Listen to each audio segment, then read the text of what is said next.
بسم اللہ الرحمن الرحیم البحث عن الکتب الغیر المحررہ۔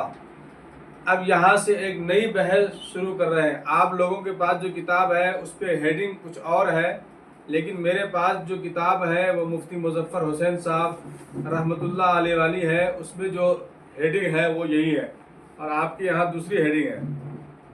قلت فحیث علمت وجوب اتباع الرہج من الاقوال وحال المرجع لہو، کہتے میں کہتا ہوں کہ جب آپ کو معلوم ہو گیا کہ اقوال میں سے جو قول راجح ہے ان کا اتباع آپ کے لیے واجب ہے، لازم ہے، ضروری ہے، سمجھے؟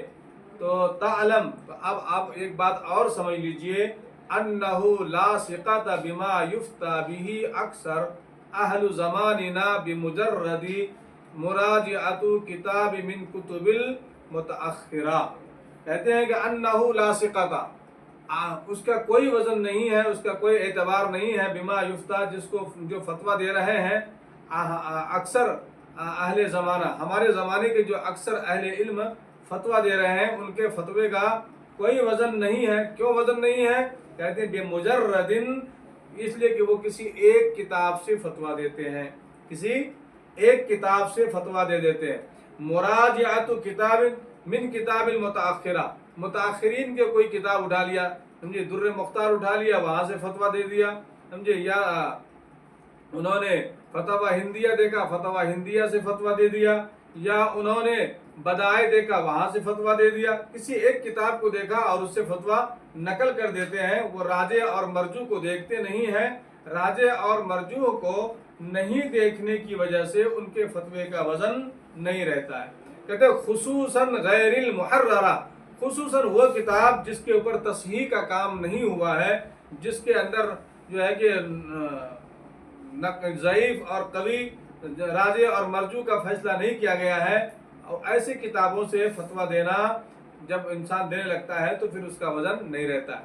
آگے مثال دے رہے کہ شرح النقایا، جیسے کہ شرح نقایا للقحطانی، علامہ قحطانی کی جو کتاب ہے شرح النقایا کو بھی اسی میں گنا ہے کہ وہ جو ہے اس میں ہر قسم کی روایتیں موجود ہیں، ہر قسم کے اقوال اس کے اندر موجود ہیں جن کی بنیاد پر ایسا کہا ہے۔ والدر المختار، الدر مختار کے بارے میں نے آپ کو کتاب الاضحیہ کے اندر اور کتاب الحجر والاباحہ کے اندر بتایا کہ ایک ایک مسئلے پر کئی نظیر ہیں، کئی اقوال وہاں پر نقل کیے گئے ہیں، لیکن راجح قول جو ہے اس راجح قول پر ہی فتویٰ دیا جائے گا۔ ہر قول کو اختیار، ہاں پڑھانے کے لیے تمام اقوال کو بتائے جائیں گے کہ فلاں فقیہ نے یہ کہا ہے، فلاں فقیہ نے یہ کہا ہے، لیکن جب بات آئے گی راجح اور مرجوح کی تو جو راجح قول ہے اسی پر فتویٰ دیا جائے گا۔ والاشباہ والنظائر، اسی طریقے سے الاشباہ والنظائر ہیں جو کہ آپ لوگ پڑھ رہے ہیں مفتی صاحب کے پاس، مفتی افسر صاحب کے پاس، کہتے ہیں کہ اس کتاب سے بھی دیکھ کر کے صرف فتویٰ نہیں دینا چاہیے۔ کیوں نہیں دینا چاہیے فتویٰ؟ اس لیے کہ الاشباہ والنظائر میں بھی ہر قسم کی روایتیں، ہر قسم کے اقوال کو نقل کیا گیا ہے۔ حالانکہ صاحب اشباہ والنظائر علامہ ابن نجیم مصری رحمۃ اللہ علیہ جو ہے کہ بحر العلوم ہے، علم کے ذخائر ان کے پاس تھے، انہوں نے البحر الرائق جیسی کتابیں لکھی ہے، ان کے باوجود ان کی اس کتاب میں بہت سارے اقوال ایسے نظر آتے ہیں جو کہ مرجوح ہے۔ اور ایسا کیوں ہوا ہے؟ ایسا ہونے کی ایک وجہ یہ ہے کہ صاحب کتاب نے اس کتاب کو صرف 2 مہینے میں لکھا ہے، اور 2 مہینے میں اتنی ضخیم کتاب لکھنا اور اتنی معتبر کتاب لکھنا تو یقیناً انسان سے سبقت قلم یا کچھ باتیں مرجوح بھی آ جاتی ہیں۔ وَنَحْوِهَا، اور اس قسم کی کتابیں جو ہے ان کو آپ جو دیکھیں گے تو کسی ایک کتاب سے فتویٰ آپ دیں گے تو وہ فتویٰ آپ کا قابل قبول نہیں ہوگا۔ آگے کیا کہہ رہے ہیں؟ فَإِنَّهَا لِشِدَّةِ الْاخْتِصَارِ، اس لیے کہ ان کتابوں کے اندر اختصار بہت زیادہ ہے۔ یہ اختصار کہتے ہیں خلاصے کو، نچوڑ کو، جیسے آپ نے پڑھا مختصر القدوری، مختصر المعانی، تلخیص المفتاح، سمجھے؟ تلخیص اسی لیے کہا گیا، مختصر کا معنی آتا ہے کسی چیز کا نچوڑ، کسی چیز کا ما حصل۔ والایجاز، ایجاز کے معنی آتے ہیں نفی طول الفاظ، جن کے الفاظ نہ زیادہ ہوں نہ کم ہوں، اور معانی پورے ادا ہو جائیں۔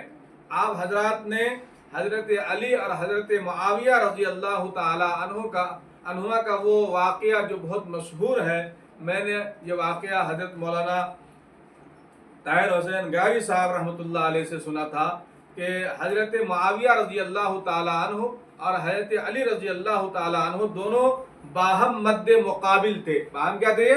مد مقابل تھے۔ اس کے باوجود ایک موقع ایسا آیا کہ حضرت امیر معاویہ رضی اللہ تعالی عنہ کے خیمہ میں ایک صحابی نے یہ سوال کیا کہ امیر المومنین آپ یہ بتا دیجئے کہ اللہ تعالیٰ نے قرآن کریم میں فرمایا لِلذَّكَرِ مِثْلُ حَظِّ الْأُنثَيَيْنِ کہ مذکر کو ڈبل ملے گا اور مؤنث کو سنگل ملے گا، عورت کو ایک حصہ ملے گا، مرد کو اس کے مقابلے میں ڈبل ملے گا، لیکن ایک جنس وہ ہے جو نہ مذکر ہے نہ مؤنث ہے، وہ خنثی ہے، جن کو ہمارے ہندوستان بر صغیر کی زبان میں ہجڑا کہتے ہیں۔ تو اگر یہ کسی کے پاس ایسی اولاد ہو تو ان کو کون سا حصہ دیا جائے گا؟ عورت والا حصہ دیا جائے گا یا مرد والا حصہ دیا جائے گا؟ تو حضرت امیر معاویہ رضی اللہ تعالیٰ عنہ جو ہے خاموش ہو گئے۔ اگر آج کے زمانے کے جو ہے کہ لوگ ہوتے، آج کے زمانے کے پڑھے لکھے لوگ ہوتے، وہ فوراً یہ کہہ دیتے کہ ایسا بھی ہو سکتا ہے، اٹکل والی بات کہہ دیتے، لیکن کہ امیر معاویہ کاتب وحی ہیں، اور حضرت امیر معاویہ رضی اللہ تعالیٰ عنہ وہ ہیں جن کو اللہ کے نبی صلی اللہ علیہ وسلم نے دعا دی تھی، اور حضرت امیر معاویہ رضی اللہ تعالیٰ عنہ نے سب سے پہلے بحری حملے کیے ہیں اور جو ہے دشمنان اسلام کے قدم کو اکھاڑ پھینکا ہے۔ وہ الگ بات ہے کہ ان کے درمیان مشاجرات ہوئے ہیں، ان کے درمیان اختلاف ہوا ہے، ایک طرف حضرت علی ہیں اور ایک طرف حضرت امیر معاویہ رضی اللہ تعالی عنہ ہے۔ تو جب حضرت امیر معاویہ کے خیمے میں یہ بات آئی کہ فتویٰ کس کو، یہ ہجڑے کو کون سا حصہ دیا جائے گا، عورتوں والا حصہ دیا جائے گا یا مردوں والا حصہ دیا جائے گا، تو حضرت معاویہ جواب نہیں دے پائے۔ بہت دیر کے بعد ایک صحابی کھڑے ہوئے اور انہوں نے کہا کہ اے امیر معاویہ، اگر اس کا جواب اس سرزمین پر کوئی دے سکتا ہے تو وہ آپ کا حریف، آپ کا مد مقابل، آپ کا جو ہے کہ جس کو آپ اپنا حریف سمجھتے ہیں، وہ امیر المومنین حضرت علی ہیں۔ حضرت علی ہی اس سرزمین پر ایسے ہیں جو اس سوال کا جواب دے سکتے ہیں، اس لیے کہ اللہ کے نبی نے فرمایا انا مدینۃ العلم وعلی بابھا، میں علم کا شہر ہوں اور علی اس کے دروازہ ہے۔ تو کہا تو حضرت وہ لوگ دشمن سے بھی مسئلہ پوچھنے میں شرماتے نہیں تھے، انہوں نے ایک خط لکھا، سمجھے، مورخین نے اس کو لکھا کأنہ اذن الفار، وہ خط اتنا بڑا تھا جیسے چوہے کا کان، چھوٹا سا خط لکھا۔ دشمن کو جب کوئی بات، مد مقابل کو اور مخالف کو جب کوئی بات لکھی جائے تو الفاظ جچے اور تلے ہوئے ہوں، نہ اس میں اس کی ہجو ہو نہ اس میں اس کی تعریف ہو۔ تو انہوں نے کہا کہ ہمارے درمیان ایک مسئلہ آیا ہے کہ ہجڑے کو کتنا دیا جائے اور اس کو کتنا دیا جائے۔ تو حضرت علی رضی اللہ تعالی عنہ نے دیکھا حضرت معاویہ رضی اللہ تعالی عنہ کے خط کو، دیکھا، دیکھنے کے بعد کہا کہ سامنے والا بہت ہوشیار ہے، اس نے نہ میری ہجو کی ہے نہ میری تعریف کی ہے، صرف اپنی مطلب کی بات کو نکلا ہے۔ وَرِثَهُ مِن مَبَالِهِ، سمجھے، تو انہوں نے لکھا تھا وَرِثَهُ مِن مَبَالِهِ، کہا کہ ان کو وہی حصہ دیا جائے گا جس حصے سے وہ پیشاب کرتا ہے۔ ہجڑوں میں بھی، خنثی میں بھی جو ہوتا ہے، بعض حضرات کے جو پیشاب کرنے کی جگہ ہے وہ عورتوں جیسی ہے اور بعض لوگوں کا مردوں جیسا ہے۔ اگر مردوں جیسے حصے سے پیشاب کرتا ہے تو اس کو مردوں والا حصہ دیا جائے گا، عورت والی جگہ سے پیشاب کرتا ہے تو حصہ عورتوں والا دیا جائے گا۔ تو دیکھیے یہ کیا کہا، ایجاز سے کام لیا حضرت علی نے، ایجاز، یعنی انہوں نے جتنا سوال کیا انہوں نے اتنے جواب کیا، صرف اتنا دیا وَرِثَهُ مِن مَبَالِهِ، بات ختم ہو، تم نے جتنا کہا ہم نے اتنا جواب، اسی کو کہتے ہیں ایجاز۔ نپیت الفاظ قعدت تلحق بالالغاز، اور یہ ایسا ہے جیسے یہ پہیلیاں بن گئی، جیسے کہ یہ پہیلیاں بن گئی۔ آپ حضرات جو ہے، میرے ایک استاذ محترم ہیں، میرے چچا بھی ہیں، حضرت مولانا مسلم صاحب مدظ اللہ، آج کل صاحب فراش ہو گئے ہیں۔ میں نے بچپن میں ناظرہ اور ابتدائی اردو کتابیں ہندی انگلش وغیرہ انہی سے پڑھی، تو وہ پہیلیاں بہت زیادہ سنایا کرتے تھے۔ وہ بولتے تھے بھائی یہ بتاؤ، گئے میلہ دیکھے کل آئے آج۔ بہار میں کل کہتے ہیں نل جس سے پانی بھرا جاتا ہے نا، پانی بھرنے کا جو وہ ہوتا ہے نا، اس کو کل بولتے ہیں بہار کی زبان میں، سمجھے؟ تو وہ کہتے تھے گئے میلہ دیکھے کل آئے آج، بتاؤ کیا مراد ہے؟ تو بچے پریشان ہو جاتے تھے کہ گئے میلہ دیکھے کل آئے آج، کل دیکھیں گے تو آج کیسے آئیں گے؟ وہ کل سے مراد دوسرا کل تھا۔ اور حضرت اسی طریقے سے بچوں کو بولتے تھے بتاؤ ایک مسئلہ بولتا ہوں، سمجھے؟ وہ بتاؤ، من میں تھا کہ پوا پکاتے، گڑ رہتا تو آٹا پہنچا لیتے، بتاؤ کس چیز کی کمی ہے؟ تو کوئی بولتا گڑ کم ہے، کوئی بولتا آٹا کم ہے، کوئی بولتا تیل کم ہے۔ حضرت بولتے جب سب بچے پریشان ہو جاتے، آخر میں حضرت بولتے بھائی یہ تو من میں تھا، من میں تھا کہ پوا پکاتے، گڑ رہتا تو آٹا پہنچا لیتے۔ یہ تو من میں ہی تھا نا، یہاں تو سبھی چیز کی کمی ہے، کوئی چیز حاضر نہیں ہے۔ اس کو بولتے ہیں پہیلیاں۔ کیا بولتے ہیں اس کو؟ پہیلیاں۔ وہ کہتے ہیں قادت الحق بالالغاز، یہ ایسی ہوگی جس سے پہیلیاں ہو کر کے رہ گئی، سمجھے؟ ان کتابوں سے ایک ایک کتاب سے ہم جو ہے کہ دیکھ کر فتویٰ دیں گے، اور وہ اس میں راجع مرجوع ہر قسم کے اقوال، قوی ضعیف ہر قسم کے ہیں۔ دوسری بات یہ ہے کہ شدت اختصار بھی ہے، اس لیے کہا ہے کہ در مختار سے استفادہ کرنا ہر کس و ناقص کا کام نہیں ہے۔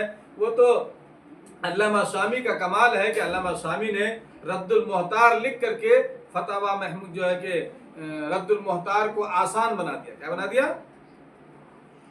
آسان بنا دیا۔ ما مشتملت علیہ من السقط فی النقل فی مواضع کثیرہ۔ آگے فرماتے ہیں اس لیے کہ یہ جو ہے نا، اس میں بہت یہ شامل ہے ان چیزوں پر کہ ان کے نقل کرنے میں بہت ساری چیزیں سخت ہو گئی، چھوٹ گئی ہے۔ فی مواضع کثیرہ، بہت سی جگہ پر نقل کرنے میں بہت سی چیزیں چھوٹ گئی ہیں۔ جب اتنے بہت ساری چیزیں چھوٹ گئی ہیں تو اس سے کیسے فتویٰ دیں گے بھائی آپ؟ وترجیح ما ہوا خلاف الراجح، اور راجح اور مرجوح کے خلاف جو ہے کہ بات آ گئی ہے، وہ ترجیح اور ترجیح دے دی ایسی باتوں کو جو کہ راجح کے خلاف ہے۔ بل ترجیح ما ہوا مذہب الغیر، بلکہ بعض مواقع پر تو ایسا بھی ہوا ہے کہ جو ہمارے مذہب کی باتیں ہی نہیں ہیں۔ ہم اگر مالکی ہیں تو مالکی کی باتیں ہی نہیں ہے، شافعی ہیں تو شافعی کی باتیں ہی نہیں ہے، حنفی ہیں تو حنفی کی باتیں نہیں ہے، غیر مسلک کی بات، غیر مذہب کی باتوں کو انہوں نے نقل کر دیا ہے، سمجھے؟ جب ایسی باتیں ان کتابوں میں ہے تو پھر کیسے ان کتابوں سے فتویٰ دیا جائے گا؟ مما لم یقل به احد من اہل المذہب، کہتے ہیں کہ بہت سی باتیں ایسی کہہ دی ہیں انہوں نے جو ہمارے مذہب میں ہے ہی نہیں۔ وَرَأَيْتُ فِي أَوَائِلِ الشَّرْعِ، یہ آواز کس کی آ رہی بھائی؟ یہ آواز بند کر لیجئے آپ لوگ۔ وَرَأَيْتُ فِي أَوَائِلِ شَرْحُ الْأَشْبَاءِ للعلامۃ محمد ہبۃ اللہ، کہتے ہیں کہ میں نے دیکھا ہے الاشباء والنظائر جو کہ شرح میں، جو کہ محمد ہبۃ اللہ البالی رحمۃ اللہ علیہ کی شرح ہے، انہوں نے شروع میں ہی اس کے اندر لکھا ہے۔ دیکھیے الاشباء والنظائر کس کی کتاب ہے؟ یہ الاشباء والنظائر کے مصنف کون ہیں؟ دیکھیے ابھی آپ لوگ الاشباء پڑھ رہے ہیں، پھر بھی آپ کو معلوم نہیں ہے کہ الاشباء کے مصنف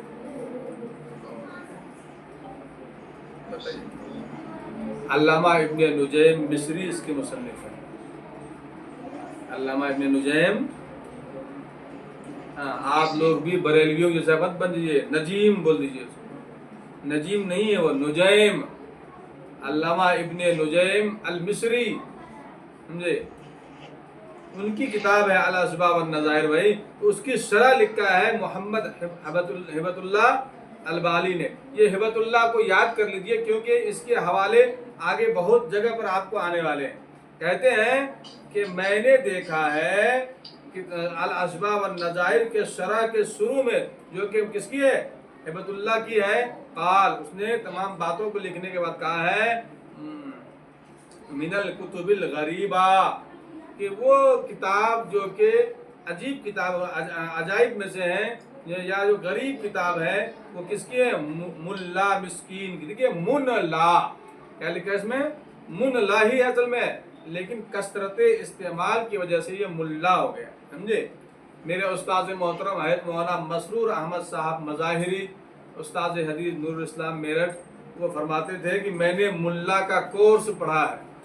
پہلے جو ہے ملا کا بھی ایک کورس ہوتا تھا, جیسے افتاء کا کورس ہوتا ہے نا, قاضی کا کورس ہوتا ہے, اسی طریقے سے ملا کا بھی ایک کورس ہوتا تھا 1 سالہ. حضرت فرماتے تھے کہ جب مجھے کوئی آدمی کہتا ہے ملا جی, یو پی میں یہ رواج ہے کہ ہر مولوی کو ملا کہا جاتا ہے, سمجھے؟ حضرت فرماتے تھے کہ جب مجھے کوئی ملا کہتا تھا تو میں دل میں خوش ہوتا تھا کہ میں نے جو چیز پڑھا ہے کم سے کم اس لقب سے کسی نے یاد تو کیا مجھے.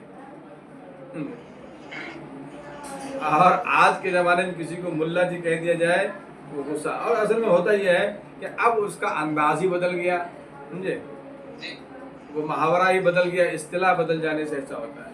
کہتے ہیں کہ ملا مسکین کی جو شرح الکنز ہے وہ بھی اسی میں ہے. والقحطانی لعدم الاطلاع علی حال مؤلفہما. اور قحطانی جو ہے کیونکہ انہوں نے ایسا کیوں کیا ہے؟ علامہ قحطانی کون سی کتاب ہے؟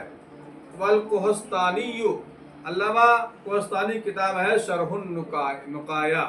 شرح النقایا میں بھی علامہ قحطانی نے ایسا ہی کیا ہے جیسا کہ شرح الکنز میں اور العصبہ میں ہوا ہے. کہتے ہیں ایسا کیوں ہوا ہے؟ لعدم الاطلاع علی حال مؤلفہما, اس لیے کہ ان کو جو ہے مؤلفین کا حال ہی معلوم نہیں ہے کہ اس کا مصنف کون ہے, اس کے لکھنے والے کون ہیں, سمجھے, جب ان کو صحیح بات نہیں پہنچی جس کی وجہ سے ایسا ہوا ہے. او لنقل الاقوال الضعیفہ, یا ضعیف اقوال کو نقل کرنے کی وجہ سے ایسا ہوا ہے, جیسا کہ صاحب قنیہ, سمجھے, قنیۃ المنیہ کتاب ہے, اس کے اندر ایسا ہوا ہے. اور اول اختصار, جیسا کہ کس میں صاحب القنیہ اور اول اختصار, یا جیسا کہ در مختار علامہ حسکفی کی ہے. علامہ حسکفی رحمۃ اللہ علیہ نے بھی اتنے شارٹ الفاظ, اتنے مختصر الفاظ کے ساتھ اپنی بات کو نقل کیے ہیں کہ ہر کس و ناقص اس کو سمجھ نہیں سکتا ہے. اسی طریقے سے والنہر الفائق والعینی شرح الکنز, اور علامہ عینی کی جو کنز کی شرح ہے اس کے اندر بھی ایسی ہے. قال شیخنا صالح الجنینی, کہتے ہیں کہ میرے شیخ, کیا کہتے ہیں کہ میرے شیخ الجنینی نے کہا, کیا کہا؟ انہو لا یجوز الافتاء من هذه الکتب, کہتے ہیں میرے استاد صالح الجنینی نے کہا کہ ان کتابوں سے فتویٰ دینا جائز. اب آپ کے دماغ میں ایک بات آئے گی کہ شرح الکنز سے فتویٰ نہیں دیں گے, نہر الفائق سے فتویٰ نہیں دیں گے, در مختار سے فتویٰ نہیں دیں گے, صاحب قنیہ کی قنیۃ المنیہ سے فتویٰ نہیں دیں گے, اور کیا بولتے ملا مسکین کے شرح کنز سے نہیں دیں گے, علامہ ہیبت اللہ کی جو شرح ہے اس سے نہیں دیں گے, العصبہ سے نہیں دیں گے, تو کس سے فتویٰ دیں گے؟ تو کیا کرنا چاہیے پھر جب ان کتابوں سے فتویٰ نہیں دیا جائے گا؟ تو ان کتابوں میں ایک کتاب ہے جس کا نام ہے در مختار, تو اس در مختار کو پڑھایا جاتا ہے. جب یہ کتاب معتبر ہی نہیں ہے تو اس کو پڑھانے کا فائدہ کیا ہے؟ تو یاد رکھیے در مختار اس لیے پڑھایا جاتا ہے کہ اس میں تمام قسم کے اقوال ہیں, اور راجع اور مرجو تمام قسم کے اقوال جب بچہ پڑھ لیتا ہے تو پھر اسے کیا ہو جاتا ہے؟ بصیرت حاصل ہو جاتی ہے کہ کہاں کیا کرنا چاہیے, کیا کرنا نہیں چاہیے, سمجھے. اس لیے الدر المختار پڑھایا جاتا ہے. اس کا مطلب یہ نہیں کہ یوں ہی پڑھایا جاتا ہے, سمجھے. صاحب بلک و بخارا, جو کچھ مل رہا سب بقرعید کا مال تل کو کھا رہا.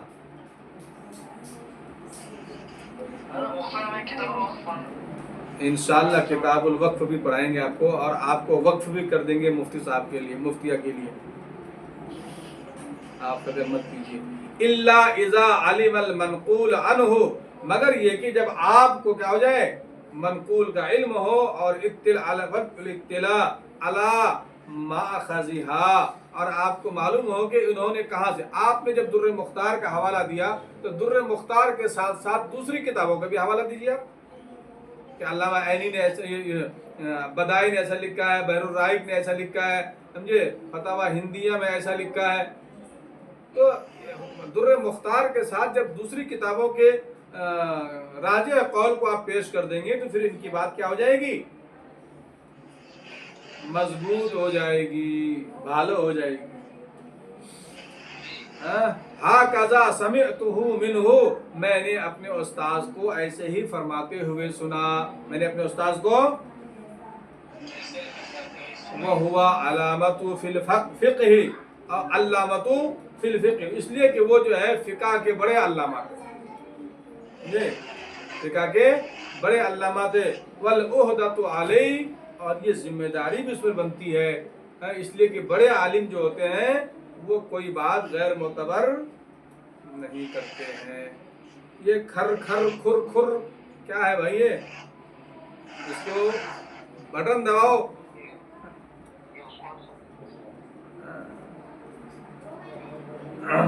قلت، میں کہتا ہوں، قد یتفق نقل قول فی نحوہ 20 کتابا من کتب المتاخرین. کہتے ہیں کہ اس بات تحقیق، میں کہتا ہوں، جی فرمائیے.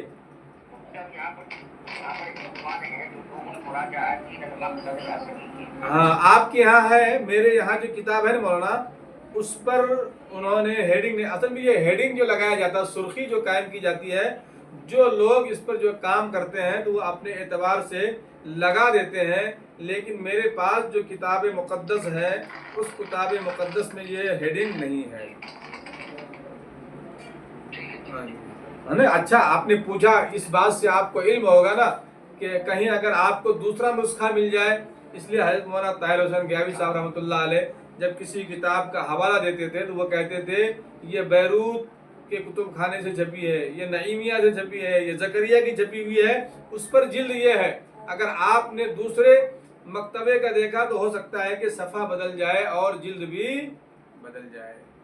تو آپ نے یہ پوچھا، تو آپ کو جب یہ رسم المفتی کل آپ کو اگر پڑھانے کا موقع دے اللہ، آپ بھی پڑھانے والے بنے، تو آپ کو اس وقت یہ اعتراض سمجھ میں آئے کہ یہ جو سرخیاں ہیں، بعض جو لوگ اس کو کیا کرتے ہیں، اثر نو چھاپتے ہیں یا حاشیہ لگاتے ہیں، تو وہ لوگ اپنی طرف سے سرخی لگا دیتے ہیں.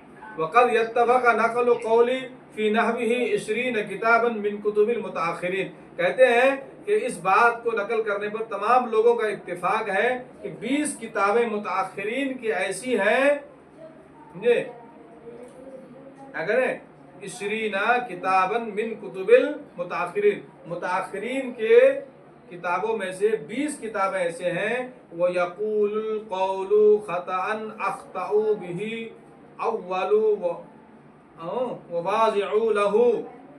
کہتے ہیں وہ اس لیے ہے کہ اس کے قول کے اندر خطا ہو گیا. وَأَخْطَأُوا بِهِ، اور یہ جو خطا کیا انہوں نے اول والوں نے کیا ہے. مثال کے طور پر آج سے 300 سال پہلے کسی عالم نے ایک مسئلہ لکھ دیا، سمجھے، کسی ایک کتاب سے دیکھ کر کے ایک مسئلہ لکھ دیا. اب لوگوں میں وہ عالم بڑے مشہور ہیں، اور کوئی آدمی اگر بڑے ہوں تو ایسا نہیں ہو سکتا کہ اس سے چوک نہ ہو، چوک بھی ہو سکتی ہے، اور اگر اس سے چوک ہو جائے تو ایسا نہیں ہے کہ وہ چوک ہونے سے ہمارے نظر میں چھوٹا ہو جائیں گے. علم میں کوئی چھوٹا نہیں ہوتا ہے. الانسان مرکب مع الخطاء والنسیان، آپ نے مفید الطالبین میں پڑھا ہے، سمجھے. تو ہر انسان سے غلطی ہو سکتی ہے. کہتے ہیں کہ یکون القول خطا، اس لیے کہ اس کے قول میں کیا ہے، خطا ہے. اور یہ اخطاؤ بھی اول واضع لہو، اور یہ خطا کس نے کی ہے، جنہوں نے شروع میں یہ مسئلہ لکھا ہے انہی لوگوں نے غلطیاں کی ہیں. اور فیاتی من بعدہ، اس کے بعد جو لوگ آئے ہیں، وینقلہ عنہ، انہی کو نقل کر دیا. انہوں نے پھر اس کی ترجیح نہیں، اس کی تخریج نہیں کی، سمجھے، انہوں نے تخریج نہیں کی بلکہ ان پر اعتماد کرتے ہوئے لکھتے چلے گئے. کہتے ہیں وَهَكَذَا يَنْقُلُ بَعْضُهُمْ، اور اسی طریقے سے بعض لوگ کیا کرتے گئے، اس کو نقل کرتے گئے. ان بعض سے نقل کرتے، كَمَا وَقَعَ ذَلِكَ فِي مَسَائِل